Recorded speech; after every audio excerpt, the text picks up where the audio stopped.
then of course we've got this large birdie raised bed right here, and this green stalk. The green stalk, I put in bush beans in the top. There's a few random things like some unique strawberry varieties started from seed in there, some herbs, an eggplant, and some peppers I pruned back to try to get them to grow back healthier leaves for the fall, because they were getting hit by white fly. But I've got pole beans going around on the bottom, so they'll come up, growing up the peppers, and then bush beans in the top there, kind of overhanging, same way around that green stalk. But over here, I've got different kinds of cucumbers. I believe these are a bush variety.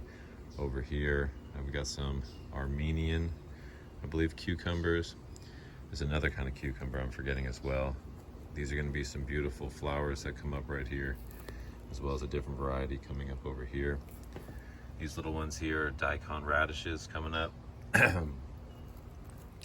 And then some more cucumbers just intermixed over here.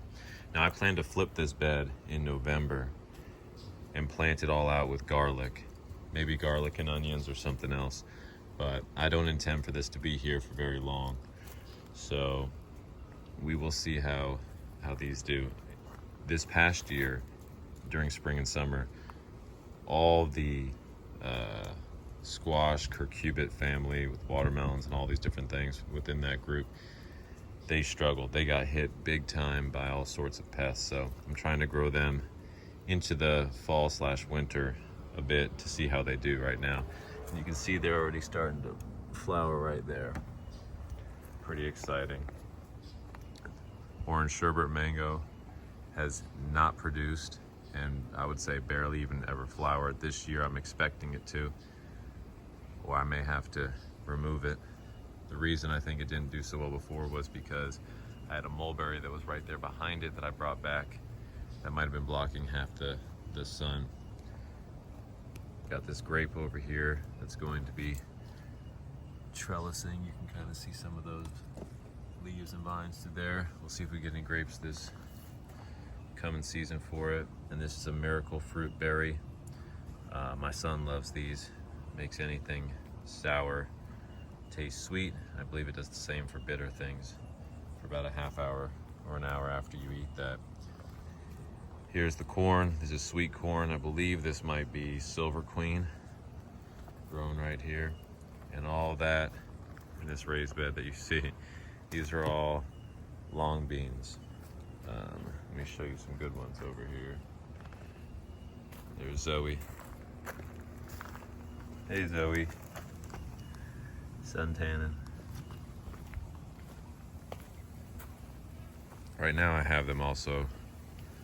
Here's a good example of these long beans. They grow longer, but I like them at about a foot length.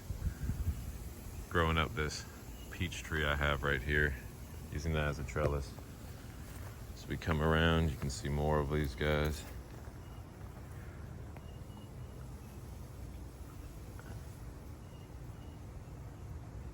Right, coming along. They just took over this bed. It's kind of nuts.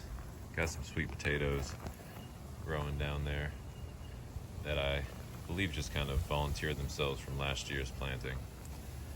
And the long beans have even left this raised bed area, migrated to that tomato cage going with that pepper that you can't even see. And they're climbing up that mulberry.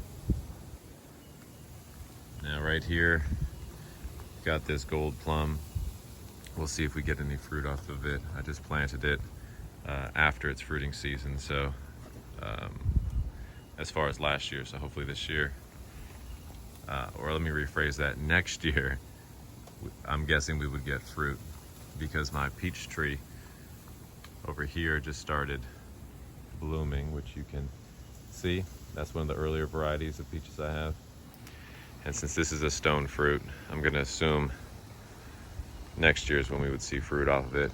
And this is a very large Egyptian spinach growing down that way. Here's one of those blueberries in a pot that I was talking about. Another blueberry variety, another blueberry variety. Got this avocado right here. This is a Monroe. This is a black Suriname cherry. I absolutely love these, one of my favorite fruits. I just put in this Pickering right here because it turns out Pickering is me and my children's favorite mango variety, which happens to be amazing. Here's another Pickering. And this is a peach tree right here. But that's another Pickering over there. And I put another one all the way back there the other day. And so I'm super thrilled that Pickering right here is our favorite mango flavor because they're dwarf, they're prolific, they're precocious and early bearing, and we love them, which means I can have a bunch of these trees since they have these traits of staying small but bearing a lot. So super excited that we all kind of agree on loving that flavor. Although I've got other mango varieties. Right here, this is an avocado, I believe a Marcus pumpkin. This is Sapodilla, I forget the variety. This is a, I believe, Super Haas or Florida Haas avocado. So we come over here, this is Cherry of the Rio Grande. And these are great. They fruit in the winter time. Got a unique kind of hard to describe flavor, but I enjoy them. Just planted some pole beans here and some pole beans there. They'll grow up these here. This is a blackberry bush. Got a few fruits off it, nothing to write home about. This is moringa that I brought all the way down. That was probably 30 feet up in the air a month or two ago. You can see many of the logs that I just kind of let fall. Pickering pushing new growth right here. This is a Valencia Pride mango, which you can see I got some weird stuff going on with right now. I hacked off a bunch of limbs to get some new growth, and I'm repositioning some because of that. The reason I had to hack off a bunch of limbs was because I ended up burning the tree, I believe, with too much either too much rabbit manure, like I dumped way too much in one spot, and I could tell that that spot where I dumped it was affecting the tree. However, the other variable to consider here, the second one, is that there was hay with the rabbit manure, and that hay could have been treated with Grazon or some other herbicide or systemic plant killing chemical, which would be common, or weed killer in hay. So that could have also been what caused it. Needless to say, I had to do some very careful work on this in order to try to bring it back, and it's looking super healthy right now. Some volunteer zinnias right there, another peach tree. That's a champagne loquat. It's looking kind of sad. I think it's getting too much sun, but last year it fruited prolifically. Some Shangri-La mulberries. This down here is a lemon meringue, just planted recently. And this is a Bruce plum. See if we get some fruit off that this coming season. Another one of those yellow plums, but looks to be struggling, so we'll see if I have to remove that one. That one might have got waterlogged where it was with all the crazy rains we've had. Over here, we've got a lemon zest seedling mango right here, and a buttercream mango right here. Doing well, pushing new growth. It's a Barbados cherry. And this is a Tice mulberry tree. This is a day avocado, and I can't recommend them. I don't suggest growing them, and I've contemplated whether or not I'm going to remove it, to be honest with you.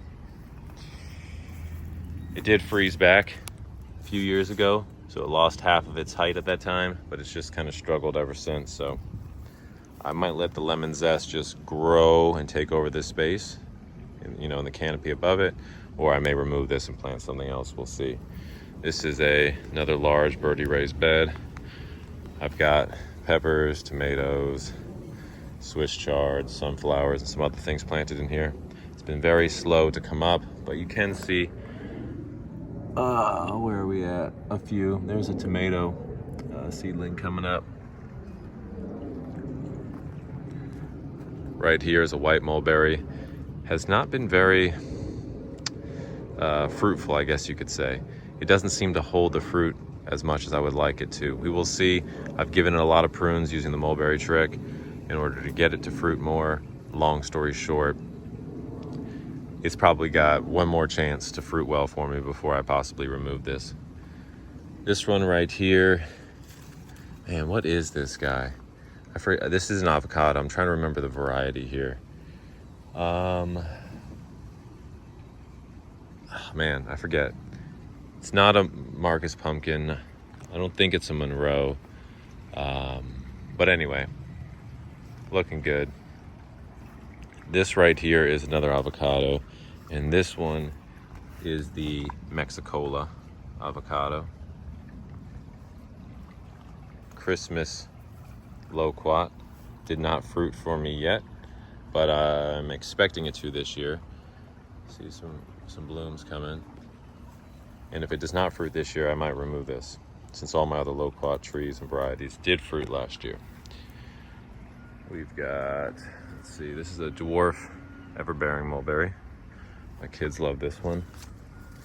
And then this is a Fuang Tong star fruit. And this is an enormous Cary mango tree. Absolutely huge. Sorry for the camera shaking. Just a huge mango tree.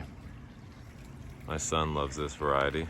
It's super sweet, like insanely sweet and not fibrous at all. Back there, right there, is a big Jim loquat, dwarf ever-bearing mulberry. This is a Lula avocado right here. I love it, delicious and produced well. This right here is a Bradenton loquat. Unique, has no sourness. It actually tastes more like a sweet potato. I like to sprinkle cinnamon on it, and it's delicious. This is a black Suriname cherry. Did not fruit, although flowers. And then let's see, this is a mulberry I put in recently from Lowe's. I like it. It has a good like texture to it. It doesn't bleed as quickly as other mulberries that get damaged very quickly. Right here is a peanut butter fruit tree I just put in. And I mean, this is Mulberry Alley right here. Those are all different kinds of mulberries. Except for that, that's bay rum right there. But all the rest of these here are different kinds of mulberries. And this is that other pickern I just put in. This is a fruiting peanut butter tree. You can see some of the fruit on it. Right up there. And indeed, it does taste and have the texture of peanut butter. It's kind of wild. This is a dwarf navel orange juicing tree right there. It's got oranges on it right now. And back here, there's some more going on. Bananas, toilet paper plant, large, prolific star fruit. I believe it's a Cary. Amazing flavored loquat back there. I believe it's called Premier. It's my son's favorite. I've got about 5 sour stops back here, 3 of which are grafted. More bananas, Shangri-La mulberries, hog plum, some chaya, Mexican sunflower, 2 peach trees. I removed this. You see the stump? That was an enormous olive tree. I removed it though because it never even flowered, let alone fruited. And I believe it has to do with the fact that it is so closely planted to this pond area. And therefore probably never experienced a real drought, which I'm guessing probably triggers the flowering. But nonetheless, had to go. And then right tucked in there, that's a sugarloaf mango falling over that I'm gonna have to go and fix how it's positioned. But I've heard amazing things about sugarloaf as well. In our above ground pool right here. Little tropical paradise.